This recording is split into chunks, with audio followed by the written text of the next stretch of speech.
So what am I watching? It's the harassment video everybody's talking about.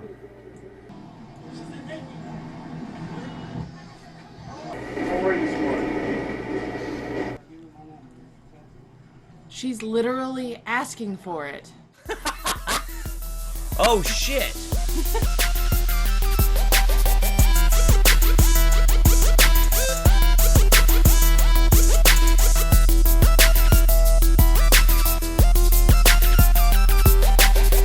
Hey everybody, it's Jeff Holiday. My wife pointed that interesting little tidbit out that I just didn't even notice about that catcalling video at first.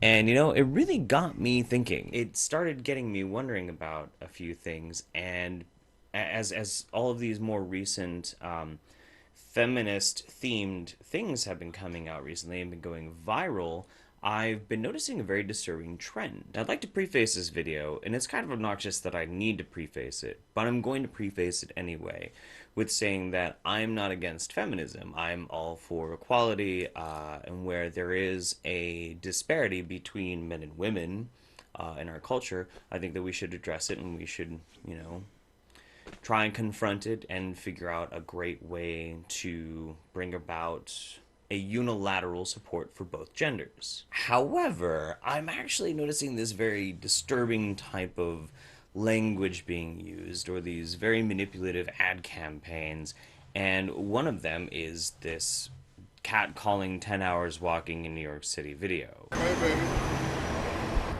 Hey, beautiful. How are you this morning? Have a nice evening. And now, some people might have already heard about this, but apparently the video itself, which features a woman walking through New York and they're detailing out with a hidden camera instances of what they deem harassment, was made by a viral video creative agency.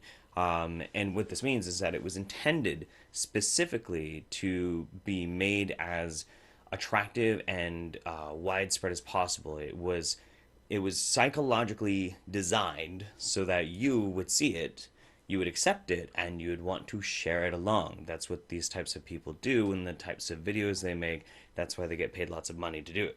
And none of this is even really that new either. This type of social control and conditioning has been around for 80 plus years. It's part of the blossoming area of psychology as a hard science. So what's the problem with this video? Well, as a couple of different websites have started to point out, the makers of it have selectively edited out most of the Caucasian men's comments. And in fact, an overwhelming majority of people who made the comments were people of color. And is this disingenuous and quite possibly racist? Hard to say. Perhaps there was another reason for it. So far, the people who made the video are not saying. But you have to start wondering then, why is it that they would be excluded specifically? Is it just because they weren't offensive enough? Was their comments just not worthy of note enough? So if we just kind of push aside all the notions that possibly this might be racist, which, it's kind of a nebulous thing anyway, so we'll just push that aside. Instead, let's actually focus on why this video was made. This young woman went and walked the streets of New York for 10 hours, supposedly, and was intending. She was literally asking for it, putting herself out there to be catcalled upon.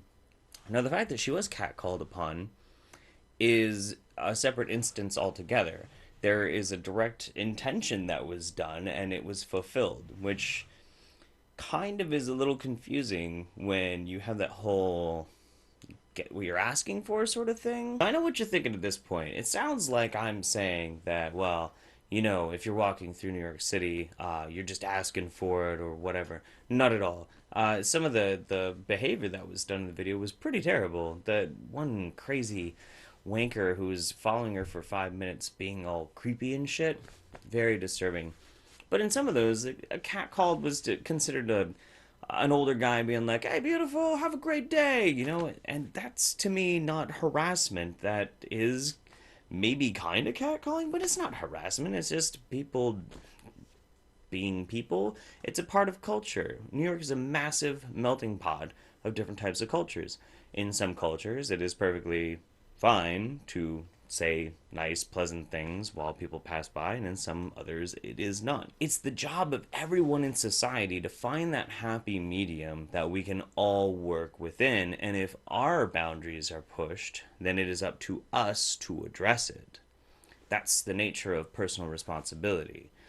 That woman cannot control who is going to say what. She can only control how she will respond to it. But the one thing that really gets to me about this whole sort of thing, this harassment video, is that they could have just staged it and made more of an impact. I've seen people being harassing to women out on the street, and it's way worse than what you see in the video. It's maybe not as common, but it happens. I mean, is this really harassment? What's up, beautiful? Have a good day. Or this? How are you this morning? You want some harassment? You should try.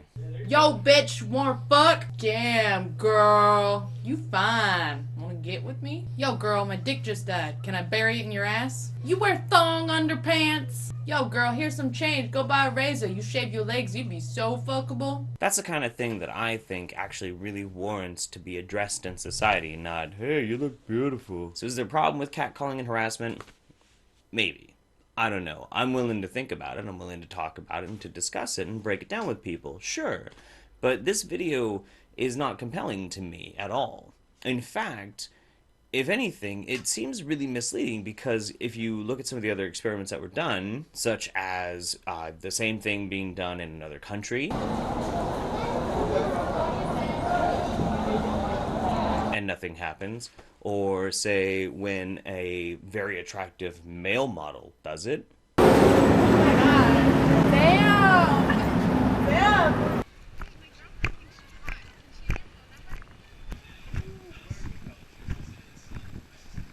You see instances of the same thing.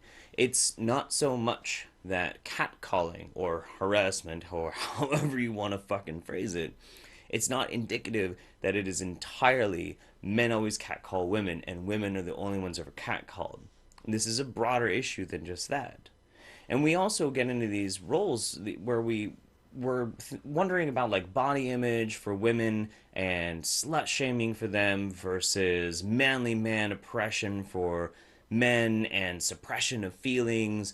These are all sexist concepts. If you want to consider them sexist, they're cultural concepts that we as a society are starting to think of them as sexist. So we have to start thinking about them and talking about them and being open about them. But right now, all you have is this inundation of, look at what this woman had to go through for 10 hours walking in the middle of Manhattan. By the way, we took out all the white guys. The fuck? So one of the most nefarious things about these types of situations, though, is how immensely evil everything behind it usually tends to be. The fight for equality is a noble one, and it is one that we should all share. It should be shared by both men and women, and transgender people, and people of any shape, shades, colors, races, creeds, blue, green, polka dot, whatever. We should all be trying to work together towards it. That's the idea. That's great. We should do that.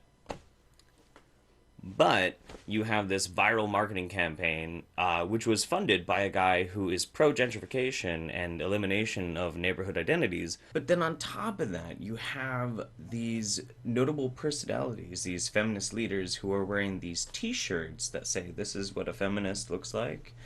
And these t-shirts, it's found out, which embarrassingly enough has been worn by politicians and celebrities and everybody else just buying automatically into this campaign. It turns out these t-shirts are being produced by not even just our regular sweatshop, a notoriously poorly run and abusive sweatshop full of oppressed women in a third world country. How could you get more ironic than that? The sense of irony in this is, I can taste it. I can literally taste the irony in this story. Wow. That's one of the problems with being a critically thinking American in today's society, because the things that we are inundated with, what is virally spread and what is catchy and sexy and quick, and we gotta get on it because of whatever emotional value people are forcing us to feel, so we do what they want. All of these things are generally about money. These are people using these manipulative tactics, psychology, to try and get you to want to buy into this idea. And that way they can make money. Buy my t-shirt. Embrace the gentrification that I have an actual investment in. So that's the video on catcalling. We had a lot of fun making it today. It was kind of a short little fun thing to do. And hopefully you thought it was funny, but what's not funny is that inequality between genders is still a very real thing. There are still parts of our society where we need to work on it, and it's only with men and women together that we can actually do so. The buzzwords. And, Yeah, the use of buzzwords does not help. no, it doesn't help, and this kind of reactionary propaganda bullshit, it sets us back rather than moves us forward. The fact that, you know, it's a topic that needs to be a real conversation, not just, you know, one side telling the other side what's actually about, because that's a dichotomy, and dichotomies don't ever fucking work. That's true. That's totally true. Thank you for being in my video, baby. Thank you for letting me be in your video. I love you. I love you. We have a baby. We do have a baby. He's a boy. He is a boy. Hey, this is Jeff's kid. If you like his videos, don't forget to hit that thumbs up, subscribe if you want to see more videos like it, and share with your friends. What's up, what's up? My dick is huge. You can see it from space.